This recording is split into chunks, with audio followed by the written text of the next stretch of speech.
now she's out in California. She's an assistant to the dean of medicine out there at the university. She's got, like I say, she's got a really good job. But she loved. I went to Ohio down when they had Mom's Weekend. Oh. I went down to a few of those to capture the culture before it goes away, while people can still remember. Right. Okay. And then I appreciate your signing the forms for us. So there's permission to use your information. So that's we got that taken care of. And I don't know if they explained to you or not, but when we get all these tapes transcribed and back on DVD, we'll have you take a look at it and make sure what we put down is the way you said it or the way you want it. Okay. So you have an opportunity to make corrections or And changes. change it. And if you don't want something used at that time, you can say, tell us. Put that out there. I didn't mean to say that. The only thing you can't take out, and this is the worst part about it, is I think I have a terrible voice when I hear it. And so on the tape, I can't get rid of my voice. So. Okay. Is there any way you can block out the interview or Well, it picks you up, but very little. okay. Yeah, I think my voice sounds like I just come out of the country or something. Well, see, to me, you have a lovely voice, and I think when we hear ourselves speak, It sounds strange. right. The first time I talked into a tape recorder, I'm thinking, who was in the room with me? Who said that? I said, and I heard this voice. I said, who was in the room with me? But anyway, that's so this is Kim, and you know Day, and you met her already. So Okay. we'll just start out with some background information. And one of the things I would like for you to do, if you can remember, if you don't remember, that's okay. But if you can remember to rephrase my question that I asked you. For instance, if I were to ask you your name, then you would say, my name is, Yeah. like that. You know, or I may ask you where you were born, you may say, I was born. Oh, okay. So you want me to give the complete answer? Yeah. Yes. If you Okay. can remember, if not, that's okay, don't worry about that. Okay. There's one other thing I was supposed to say before we start with my little speech. Okay, are we on tape? Yep, that's rolling. Oh my gosh. Already. All right, so some of these things I'm going to have to cut out of the tape before we begin. My name is Ada Woodson Adams, and today is the 13th of August, 2006. I am interviewing Donnovan Stevens Jenkins. Quarrels. Quarles. Okay, Quarles. Okay, Donnovan Stephen Quarles. We are interviewing for the African American Presence in the Ohio River Valley Oral History Project. Good afternoon, Mrs. Good afternoon. So happy you have taken time out to be a part of this oral history project. I'm going to start with some background information, and I'm going to start by asking your full name, including your maiden name. Okay, my name is Donnovan Jean Stevens Quarles. Okay. And where were you born, Ms. Quarles? I was born in Belpre, Ohio, Washington County, in 1936, January the 8th. And did you spend your whole life in Belpre? No, we moved when I was about 7, and we moved to Canton, Ohio. My father and my mother, my sister Isla, and her 3 children, and my grandmother also lived up there. My grandmother Jane lived in Canton also. My mother was hit by a car when I was 8 years old in February. And she had gotten married when she was, I think, 12 years old. She started having children when she was 13. And she had 9 children, but when I was born there was only 8. There was 4 boys and 4 girls. And when I was born, they were doing pretty good. But before I was born, I guess my sister told me that they were very poor during the Depression, and they would go down with their wagon and pick up coal off of the train. And she said sometimes the people on the train would throw coal over the side for people to pick up. She said they were pretty good guys most of the time, and they'd throw coal off on purpose. That's pretty. Did this happen in Belpre? Belpre, yeah, out on the tracks there. And of the children that your mother had, you said you were number 6? I was number 8. I was number 9 actually, but one had died before I was born. Okay, yeah, I can give you the list of the sisters and brothers and. I would like that. Okay, the oldest one was Mildred. That was Carol's mother, Mildred. She was born in 1913. Then there was Isla. She was born in 1915. Alfred was born in 1917. Then in 1919, Audrey. 1921 was Shirley. And then 2 more years. Because she has 6 children in 10 years.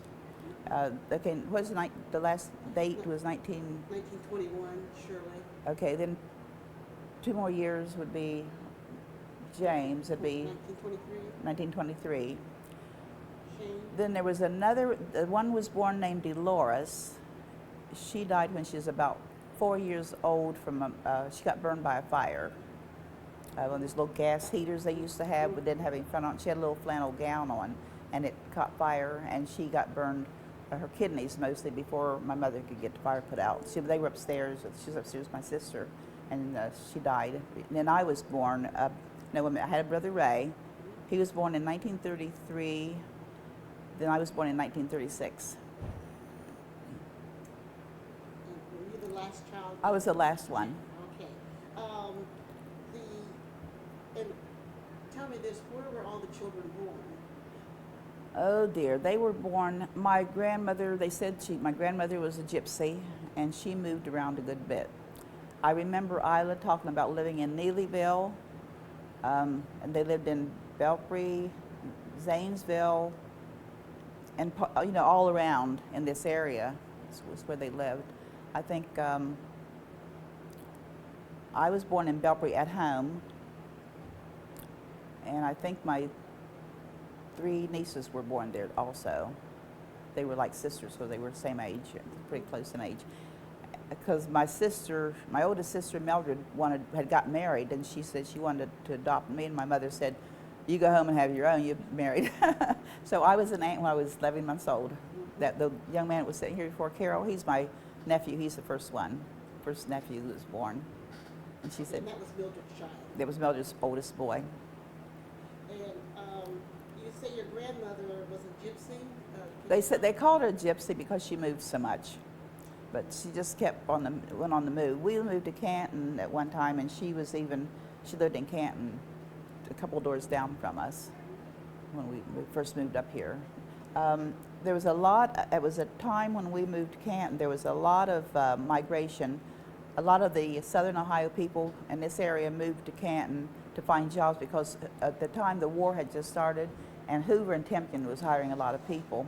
So there was a lot of migration from here to Canton, and then there was a lot of Southerners came up to Canton, and there was a lot of fighting and stuff going on. They called Canton Little Chicago at one time, and my brother did a lot of fighting. He remembers a zoot suit and long chains, and Which brother was that? that was the one next to me, Ray. Aurelia. I never lived with him. I lived with all my brothers and sisters as I was growing up. I lived with after my mother died, my father, he didn't get married. He brought a woman in to live with him, and she was not always very nice to me, and she would use phrases that I didn't understand, something like, "You're chasing your father," or "You're running your father." And I didn't know what she meant. I'd see us outside running down the street. And but they stayed together until he died. She took good care of him. She was real young. She was a lot younger than him. But she only took care of me and my brother Ray at times.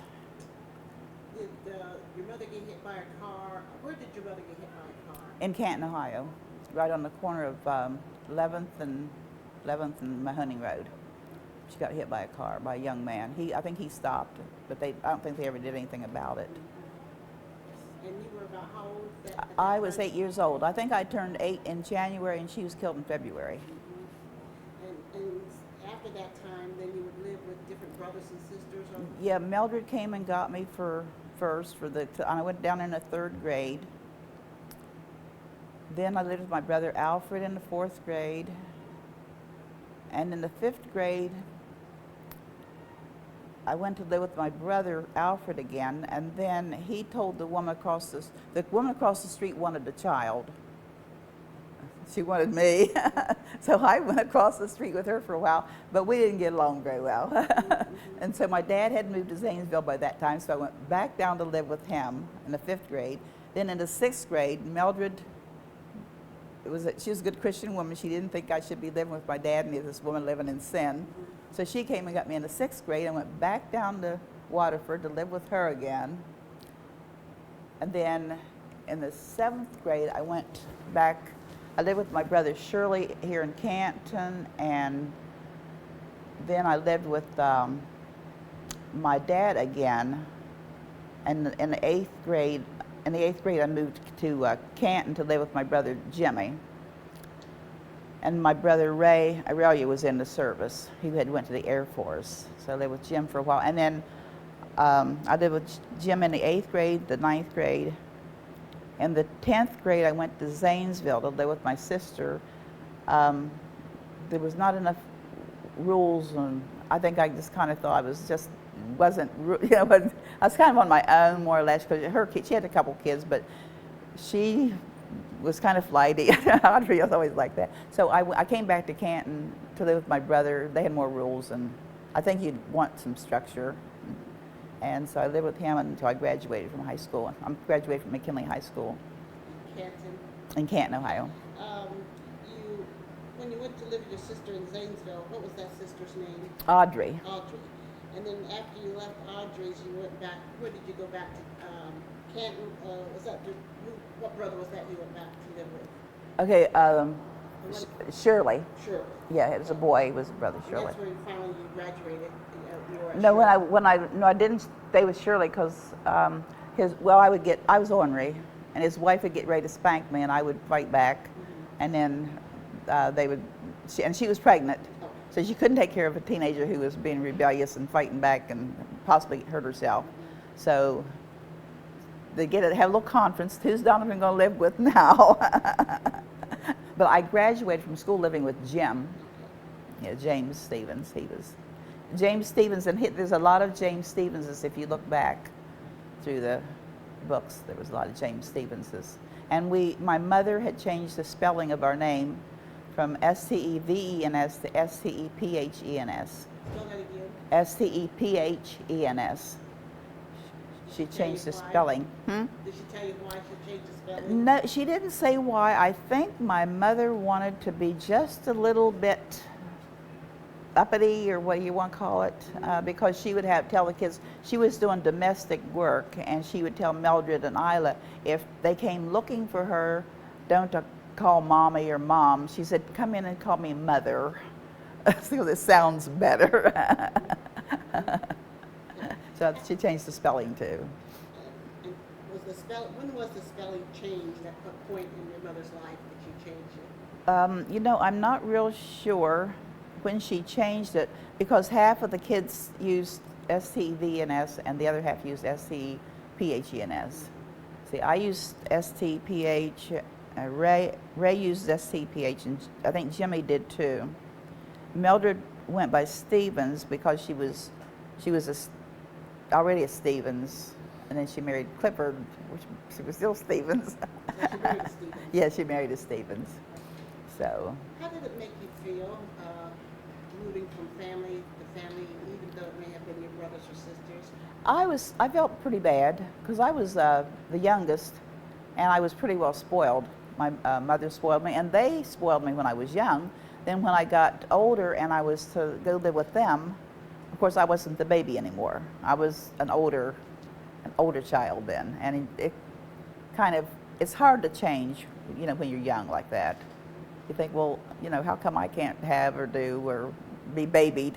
Because you are still young and. Yeah, you're have still that- young and you still want that nurturing, but you don't get it with, because they're younger too. That's their mother.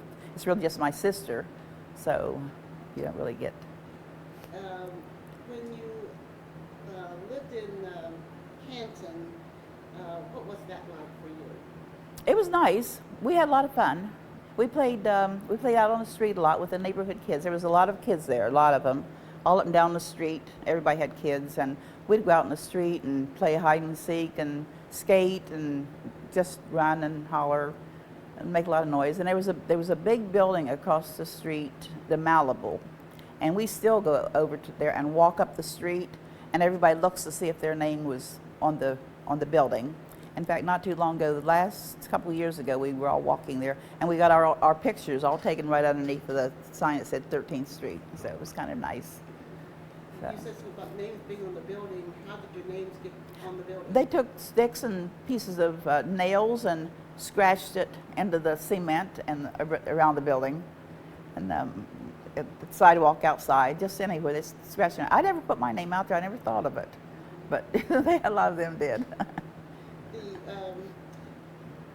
When you were growing up, and you were born in about 1926, you say? I was born in 36. 36. Okay. And it was after the Depression. And what was it like in Belpre then for you? Well, for me, it was sort of, I enjoyed my childhood.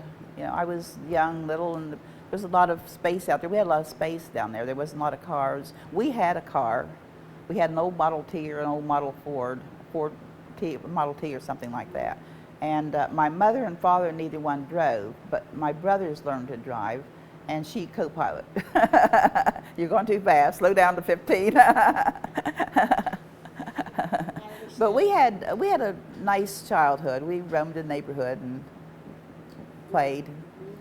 Did your heritage come out, your ethnic background? Did your parents talk about what your ethnic background might have been when you were a child and what you could and could not do? No, we didn't have a lot of, when I was little, they didn't have any race things. I didn't really run into race until I moved in with Mildred, I think, and I went to the school there, and there was no more black children. There was one little girl there, and she had grew up there from kindergarten, so they didn't make any difference with her, but I felt kind of different than the rest of the kids. I think that was, I don't know whether it was the dress, because I was dressed differently too. Mildred didn't dress me in little dresses that the other little girls were wearing, and so I felt, that's when I started feeling, really different. Was there in the 3rd grade, I started feeling different. Ray didn't seem to have any problem. The boys don't seem to have problems. He just went outside and roughhouse with the boys, and if he could best the boys, then he was good to go. Where was it Mildred was living when you were in the 3rd grade? She was in Waterford, over here on the old farmstead over there on the farm home. And Carol, I played with Carol and his little sister Carolyn when I had to. What do you mean when you had to? Well, she was a little girl. She was about 5 years younger than him, and I'm a year older than he is. And I didn't want to play little girl games in the house. I wanted to go outside with the boys and ride bicycles and shoot slingshots. They made me a slingshot and get on their bikes and ride down into the quarry and climb trees, and I was a real tomboy. Talking about the school that you went to, you said there's one other black child in the school. Yeah, that was I think that might have been Palmer School, and it's one of the old 2-room schoolhouses. They had the one big room that was separated into 2 rooms. The 1st, 2nd, 3rd, and 4th was on one side, pot-bellied stove. 5th, 6th, 7th, and 8th on this side with the pot-bellied stove. Then they had a music room. Our water was outside. We had to go outside and pump it. Then they had the boys' toilet and the girls' toilet, outhouses out there. Those outhouses? I mean, what did you call those buildings out there? They were just toilets. And it seemed to me like I got hiccups both years. Like in the 3rd grade, I remember getting hiccups because I had to go out the pump, get me some water, and then the 6th grade, I come back down and I had to go out to get me some water. Were you and the little girl in the same classroom? Yes, we were in the same room, but they had like, the 5th grade had a row, and the 6th grade had a row, and the 7th grade had a row, and the 8th grade had a row of, we didn't have a whole room. There was a room, one row, probably one row for each children. I think maybe the 1st and 2nd grade had 2 half rows because the potbelly stove sat there. And the 4th and 5th, I think, maybe had 2 rows because the potbelly stove sat there too. Keep the room warm. And we brought our picnic lunches, or our little bags, our little brown bag lunches. And it always smelled so good when we went in the lunchroom. That was one thing I remember about this, going into the lunchroom and it smelled, all the smells that come in there, it really smelled good. Did you trade lunches or food? No, we didn't trade a whole lot. Everyone usually basically ate their own, I believe. I can't remember trading everything. Who was your teacher?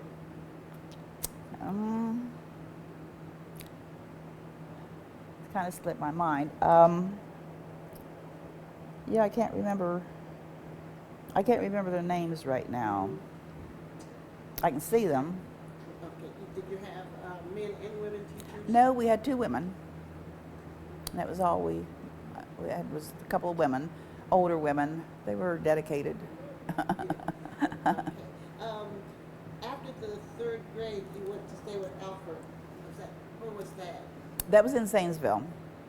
And you went to school there in Zanesville? I went to,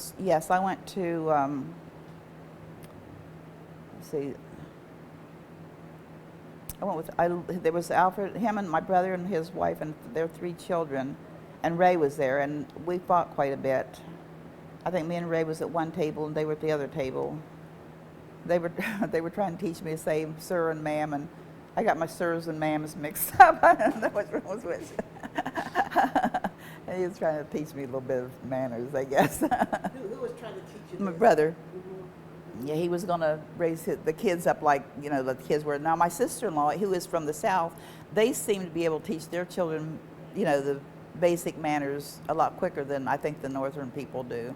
Because my niece and nephew used to say sir and ma'am, to older people, respect. But I never learned which was which, so. Let me ask you this. Growing up in Canton, going to school there, can you describe some of the experiences you might have had in Canton when you were going to school? There was a little bit of racism there. I was in the 8th grade, and there was a young black boy. He was in the same 8th grade also, and they thought since we were both the only 2 black ones in there, that he should be my boyfriend. I didn't really. And but otherwise, they were fairly decent kids. We played with a couple of girls that lived on our street, and like I said, there was quite a few of us on 13th Street hanging out together and gone to church together. I had a real good friend down the street. Her dad was the elder in the church, and if you went to stay all night, you got down to the kitchen real quick because they always had biscuits in the morning with syrup, and they got down there and they ate real quick. If you didn't want to miss the biscuits and the syrup, get up out of bed and get down there. That was at your friend's house, so Yeah. the biscuits. Yeah, Doris Bush was their name. It was really nice. What's the name of the church you attended? It was, when we first went over there, it was Cherry Avenue Church, Cherry Avenue, I think it was just Cherry Avenue Church. It was sort of between a Methodist and a Baptist. There was a little bit, there. And they moved from Cherry Avenue out to 34th or 33rd, and out to Richmond Avenue. And we've had several new preachers since then. The man who started it, Mr. Compton, he has passed away since then. So. You talked early on about your grandmother. What was her name? Jane Williams, as I remember. She was a Martini. Martini? Yeah. And she married a Whitley. Who did she? Her maiden name was, what was her maiden name? Her maiden name was Martini.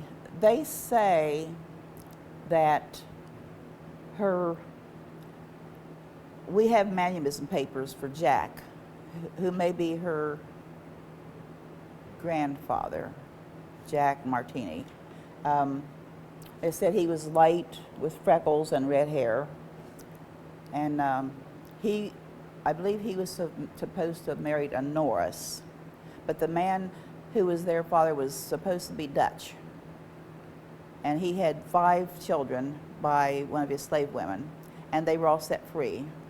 And Jack was one of them. And he came to Ohio and married a Norris, and then from there I think the kids started remarrying and intermarrying and stuff to get. But he came here he was Ma Jane's father, either father or he might have been her father.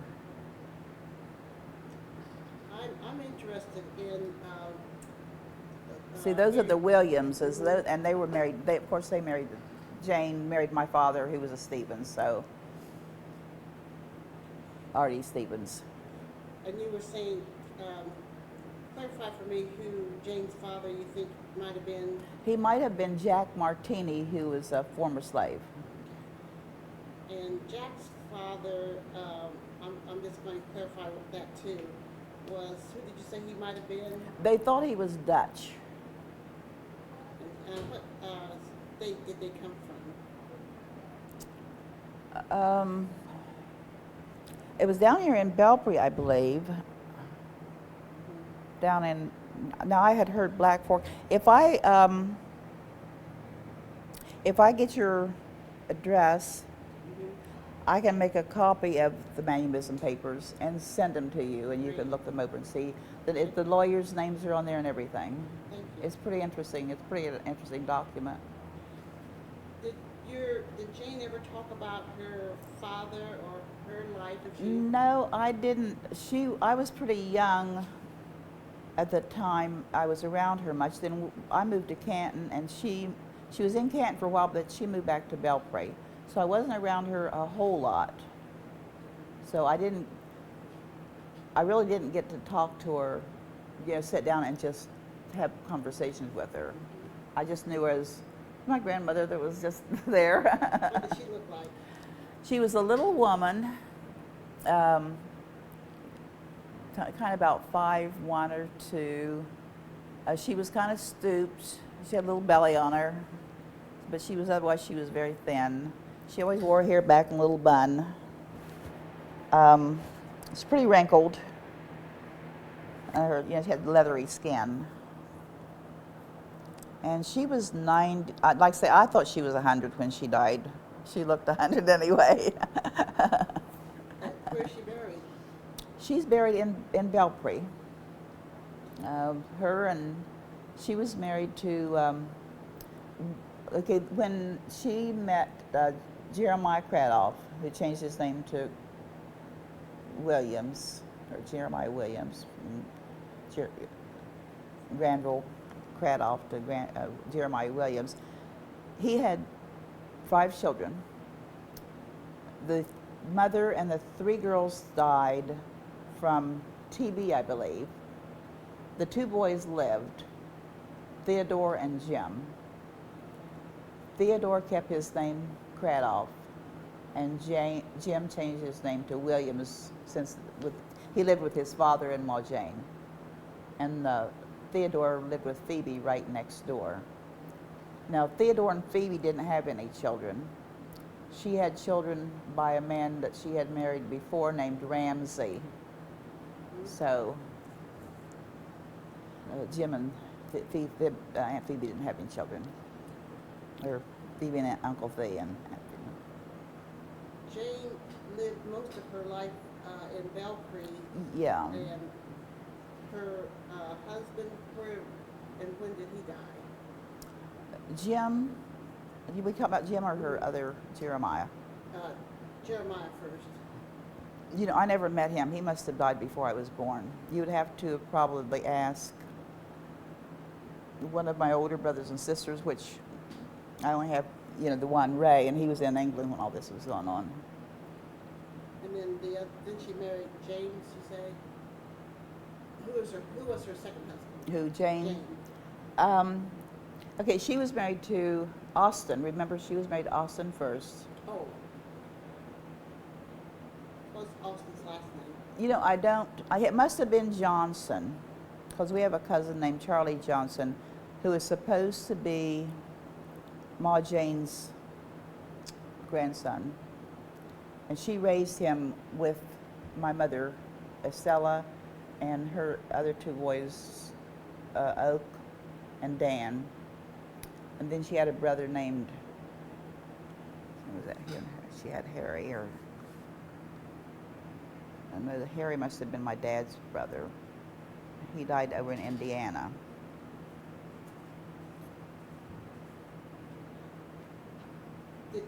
Did you ever live with your grandmother, Jane? No, she wanted me to come and live with her at one time, but I was that age where I really didn't want to live with my grandmother. I was having a hard enough time living with my brothers and sisters. The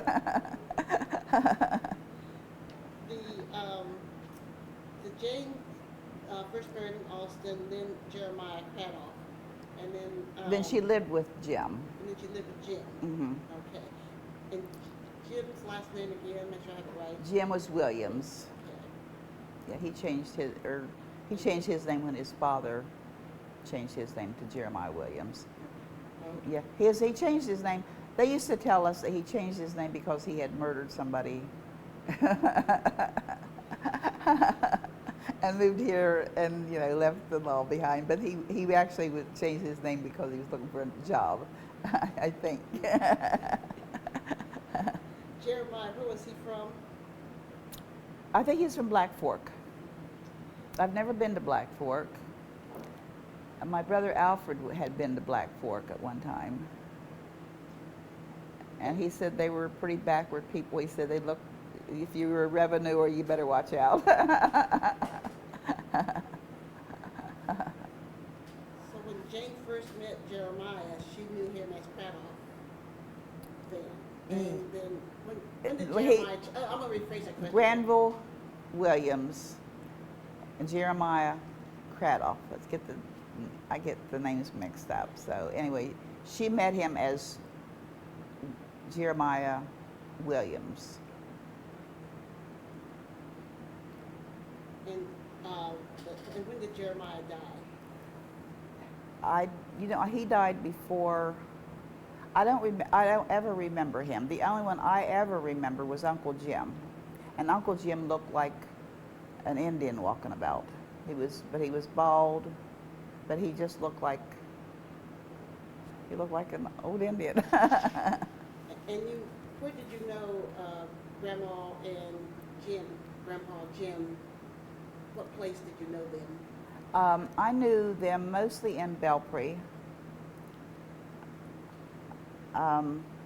Grandma Jane, she came to Canton for a little while, and we lived in, back then when the people were migrating from here to Canton, they lived in storefronts or in garages that had been converted into houses.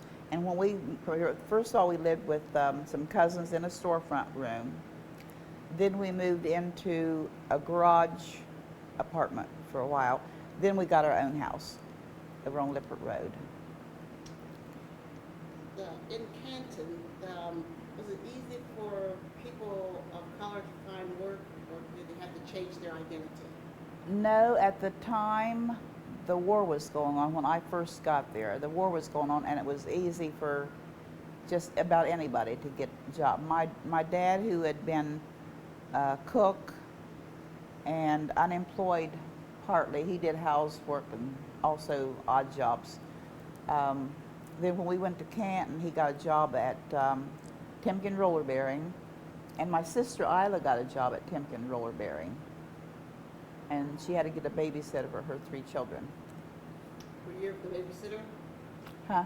Did you ever babysit for your sister? No, the kids, one of them's out there now, she's my niece. She's a year and 3 months younger than I am.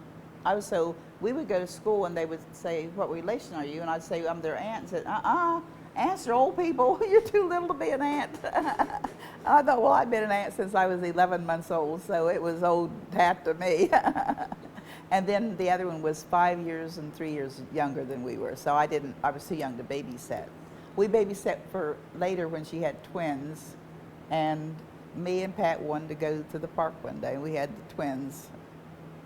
And we tied a rope around one twin and around the porch post and around the other twin. And we went to the park and left those kids out there to play. You know, they weren't tied down or anything, and they couldn't go nowhere. They couldn't get lost, and we thought that was perfectly safe. When my sister come home and found those two kids tied to a rope, she just about had a fit. What was the result of that? What happened to you when she found out? We got bawled out. I got bawled out. I don't think we got whippings for that. We got whippings one day when we found 50 cents, though. And we went to the store. We loaded up on candy. We each got a pint of ice cream, and we couldn't eat the rest of it. So we took the ice cream in and hid it in the drawer of the dresser. Of course, the ice cream melted all down into the drawer and on the floor, and I got paddled with it. My mother used a yardstick, and she would go like this, and I'd go around in circles, and she was running around there trying to catch me. My dad's motive thing was a belt, and I'd get behind the bed and he'd be beating on the belt on the bed, and I'm back there just yelling. He's hitting on the bed. Yeah, my dad was Artie, so Artie Stevens. He was relation to the Stevenses out here today. Was he related to Oscar Stevens? Is that Oscar's somewhere in there, but he's mostly related to Clifford and Mildred and James Stevens, the very first one of our relatives in the book. It has James Stevens and Charlie Stevens, and then Artie, Artie and Edith and Almy. They were all, that was a different Stevenses. I get my Stevenses mixed up. Stevens married Stevens is hard. Yeah. Who did you marry? I married Forrest Quarles. And He's from Cambridge. Do you know anything about the Quarles family, this family?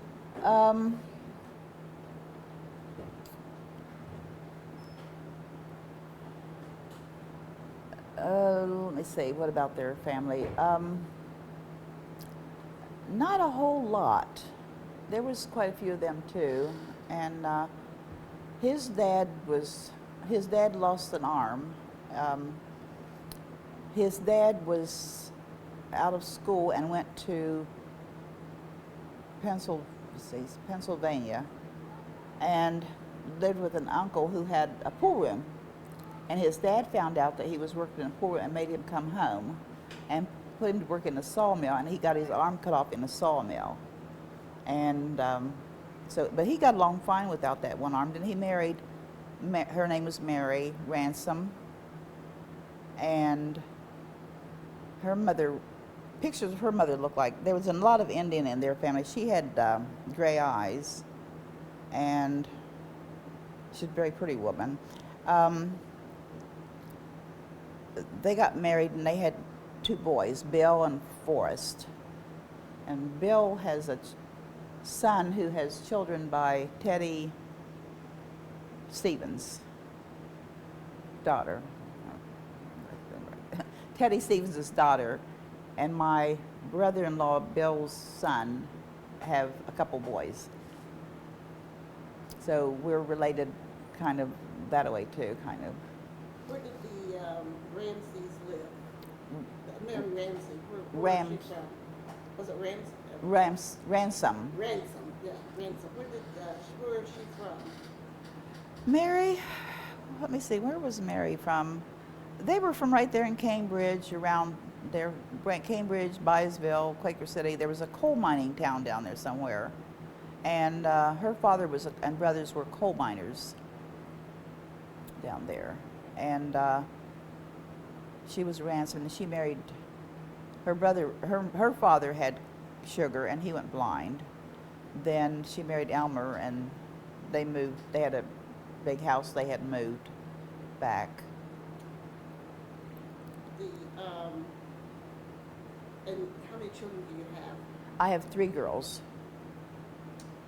And are they with you today? No, none of them are here today. Yeah, Camille usually comes, but today Camille didn't come up there with me. She came last year and year before. But I have Camille, and she's got 1 granddaughter. And then there's Robin, she's in Alaska, no children. And there's Deborah, she's in California, no children. So I have 1 grandchild. And I don't know if I asked you this or not, and I want to get this for the record. Where do you live now? I live in Canton, Ohio. I'm divorced. And once you got through your childhood, what, let's go back. When you graduated from high school, where did you go after high school? Okay, after high school, first of all, I worked as a nurse's aide. We tried to go to nursing school, my niece and I, but they didn't really want us to go to nursing school because her grades were excellent and mine weren't too bad. They told me I needed Latin, and I don't know what they told her because she got A's all the way through school. She was very smart. And I don't know what they told her, but I know they told me I needed more Latin, but they didn't want color in the nursing school at that time. So we stayed in Canton for a little bit, and then we went to Columbus. And I went to Columbus. I got a job as a nurse's aide in Ohio University. The nursing school that you tried to get into, where was it located? It would be Altman in Canton, Ohio. They had Altman that had a school. Did your niece ever get a chance to go to? Oh yeah, nursing? she's a nurse now. She's an RN right now. She's What's her name? Patricia. La- Patricia, let's see, she was Patricia Harden, and she married Smith, Carlin Smith. And where did your family go to church, or did your family go to church when you were growing up? When we were growing up, the church was, I don't know what they were. They were pretty emotional in church. And my sister said they would speak in tongues and everything. So I don't really know exactly what that would be, the speaking in tongues and things. And then when I went to Canton, though, to live with my brother, we went to, it was first of all Shirley Avenue Christian Church, and now then it's Faith United Christian Church, and they've moved it on 34th Street. And do you, is that where you continue to go to church today? Yes, uh-huh. What kind of work do you do today? I mean, are you working now?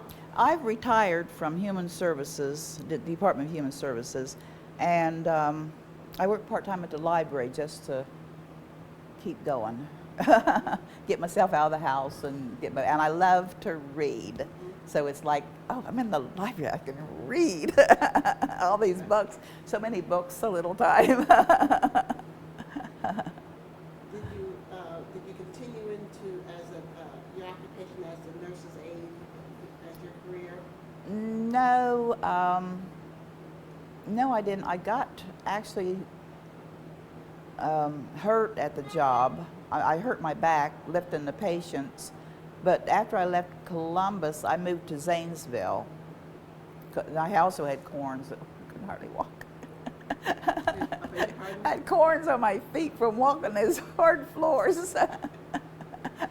And I'd buy nurse's shoes, but if it had been like today, I could have worn those tennis shoes that everybody wears. They probably would have been fine. But I got corns and couldn't hardly walk. So I quit and moved to Zanesville, and then I met my husband, and we got married. So I got married when I was about 21 years old. How old were you when you got married? 21. 21,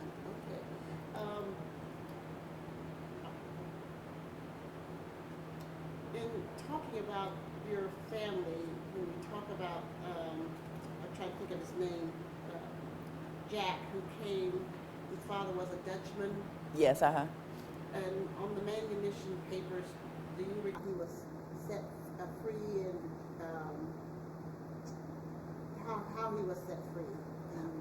Well, the story has it that that he died, or he had these 5 children by one of the slave women, and his wife made him promise that when he died, she was going to set them all free, the 5 of them. So the 5 of them were set free. I'd love to be able to find those other ranches. I don't know.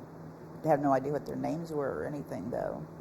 So I don't know if we'd be able to find out that or not, but it would be interesting to know. Did any time did anyone talk about using the Underground Railroad or conductors on the Underground Railroad? No, I've read about it a good bit, and right now the daughter in California, I read the book Cane River. If you ever get a chance to read Cane Rivers, CAIN River, and it was really good. And it has in there what do you call those? The graph where the father and then the mother and who they married and who this one married to. And she thought that was so interesting, and she wanted to know if I would send her some genealogy papers. So I'll copy probably a bit by bit and send it to her out there in California. So. Have you heard of any other people who might have been slaves in the family? No. The only slave I've heard of was on my grandmother's side or my mother's side. On my father's side, the lady told me that there had never been any slaves on my dad's side, that they were mostly white people. And I don't know. I think there were like Collinses and some names I've never heard of. On your father's side? Yes, Give me your father's full name again, sorry. Artie Ellsworth Stevens, S-C-E. You're supposed to be really actually S-C-E-V-E-N-S, but I think they spell it S-C-E-P-H-E-N-S. How about music? How did music play a role in your family's life? A lot. My brother played the guitar and everybody sang. Jim, he played the guitar. And we'd sing, and in the cars on the way up and down the highway from Zanesville to Canton or from Belpre to Canton, we would all sing all kinds of songs. There's a lot of musical people. They like to sing, they like to dance. So. Where do you think that came from? My mother, she loved to dance. She was a good dancer, I guess. And the music just sort of was kind of natural, I think. I've got a granddaughter that plays the flute, and she's really good. So. Do you know how or who taught Jim how to play the guitar? It was self-taught. Yeah, Ray plays a little bit too. He has a guitar and he strums a little bit. They got I don't have any musical talents. I can't even sing, but I love to try and I like to dance. Did anyone ever earn a living playing music? No, I don't believe anybody ever did any musical work doing music. Was there any, who in the family maybe sang in the choir at church? Okay, I know I sang in the choir. They said I sang contralto. But I think it was just, my voice was, I used to, real high, and then I would sing low. I'd sing solo. I don't think Jimmy or Ray, I don't think any of the boys ever sang the choir, and I don't think any of the girls did either, actually. They were just, like I say, my mother and father and them were really religious, and then my mother and father, when we got to Canton, they had joined Jehovah's Witnesses. And she was into that for a while. But they used to have church, I guess, even in the house in Belpre. They would hold church services. So, but there was never anybody musically great or no theater in the family. What kind of dances did the family do? Just, let's see, Isla would show us how to do the black bottom and how to do that other one, the Charleston. I could do a little Charleston. I don't know about now. I haven't done it for a while. My knees are kind of bad. And so they loved to do that, just hop around the house. When people wanted to have fun, where did they go to have fun, entertainment, to dance and to sing? Where did they go when you were a young adult? We did a lot of it at home, or one of the houses. Usually they say, "Where are your children?" Well, the children are home. So we did a lot of it at home. The family would get together. There was not a whole lot of, there was a few friends here and there that come from outside, but mostly the family was so big and we had so much fun together. It was just kind of like a big clan of happy people. We had picnics and parties and things, just like the reunion here. They have a lot of fun. Did you have a lot of relatives then living on the 13th Street? Yeah, there was my brother and lived on one house. My sister and her. See, my brother had 2 kids. My sister lived next door, and she had 9 of her own and a stepson. 2-bedroom house. Then next to her, there was some cousins that moved in that had been in Belpre, and they moved in next door to her until they all started buying, out off of 13th Street. But there was a lot. Everybody up and down 13th Street had been young, and we'd gather in somebody's house at night and play music and dance, and the kids would be outside running back and forth across. The street light was right there, and so we'd get in the street light and play hide and seek and run around playing holler. What kind of rules and regulations did you have as a child? Okay, probably the usual. You had to tell the truth, respect older people.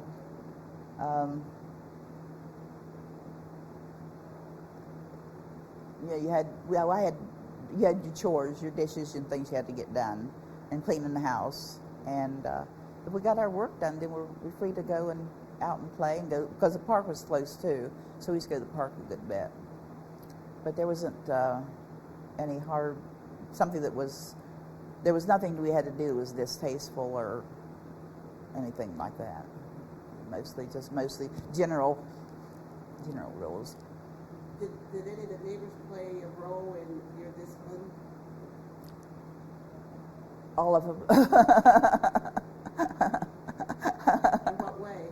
If they'd see you doing something that that they were going to tell. Were they allowed to spank you if they saw fit to? Well, by the time I went to Canton, I was too old to be spanked. They would tell on me though, and was at one time I remember my brother thought I was pregnant. But I didn't have sex until after I was out of high school because I was afraid I would get pregnant. So I said, no. But I had missed a few periods, and so they assumed that since I had missed some, well, I was very irregular when I was young, that maybe I was pregnant. They wanted to know who got me pregnant. And I said, nobody. I didn't have nothing to do with nobody. And he was over to my sisters, and they were over there together, and he sat down on the sink and broke the sink. But then there was rules about getting home in the evening. Of course, we had curfew at night, and we had to make that curfew. We'd go skating or to the ball games, and we had to make sure we had curfew. And usually they would give us time to catch the bus and get home, and always before midnight. And my niece told my sister, if I wanted to get in trouble, I could do it before midnight. And she was so mad at her. But we did have a curfew. Good. What brother was it told on you? Which brother told on me Said that you thought that you were pregnant. Oh, that was Jim. Jim. Yeah, I was living with Jim at the time. Now tell me about skating. Could you skate anytime that you wanted to? I mean, not if you could afford to skate. Can you go any night to skate? No. Skating was.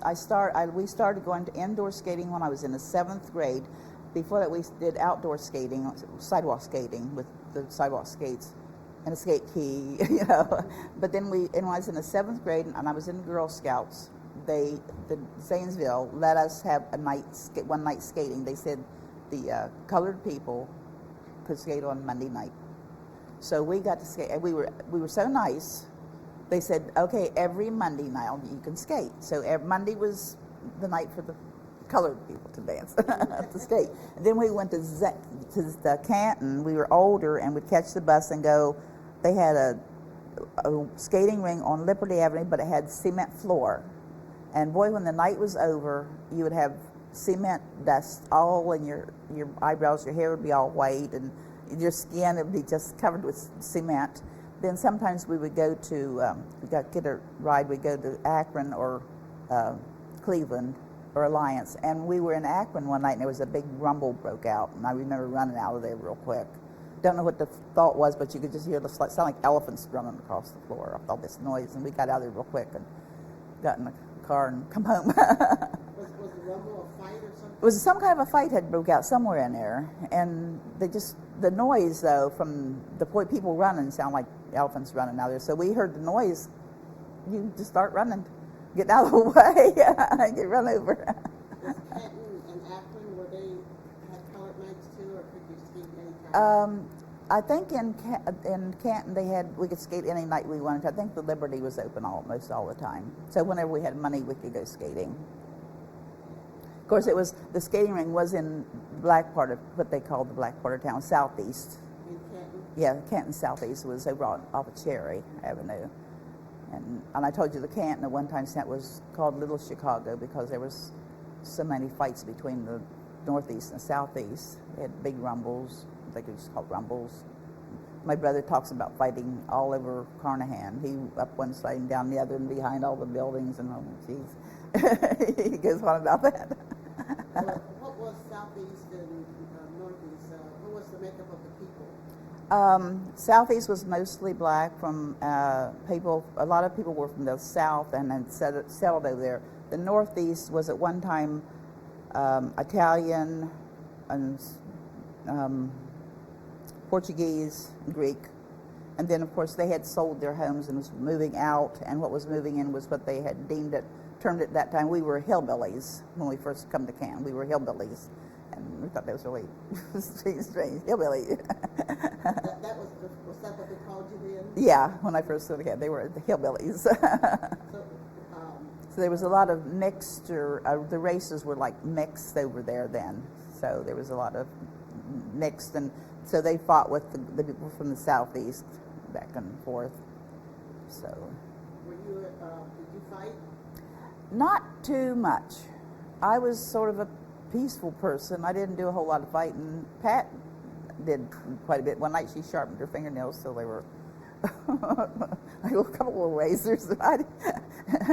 And another girlfriend would buy a lot of candy, and she pacified all of her friends with this candy she bought. But I don't know. I never got in too many arguments or fights. I still don't. Speaking of skating and having the colored night, were there other places where you live where there were special nights for just colored people? No, that was the only night we had. That was in Zanesville, and they had one night for us on that. Was Monday night was our night. And they did that for years until they finally, I don't know, just later years here, opened it up to anybody could go anytime, I guess. Now, were schools in Zanesville kind of segregated I don't remember so much in Zanesville, but in Canton, at McKinley, all of the black kids were in the back of the building, and all the white kids were in the front of the building. And it stayed that way. And even inside in the schoolrooms, they sat separately. So I went back to a reunion. I had been out for, I think, maybe 15, 20 years. And I saw the same people at the reunion, and it was just like it was when we were in school. And they were all still segregated themselves. I mean, I think people segregate themselves. You don't mix too much. So there were some of the black kids that took up a lot of the things that the white kids did, the debate and running for office and things, and they sat with the same ones that they sat with, and the black people they sat with in school, you sat with the same ones. It was sort of like, okay. And I'd see the black ones anyway in the neighborhood or out the parties or somewhere. So it was kind of disappointing for a reunion. Have you been back to any more reunions? No, I haven't been back to any more reunions. Like I said, I really haven't saw some of them, but I saw quite a few of them for quite a few years, just out. But none of them, hardly any of them get out anymore to go anywhere. They probably should have a reunion. It's probably about time to maybe a 50-year reunion or something.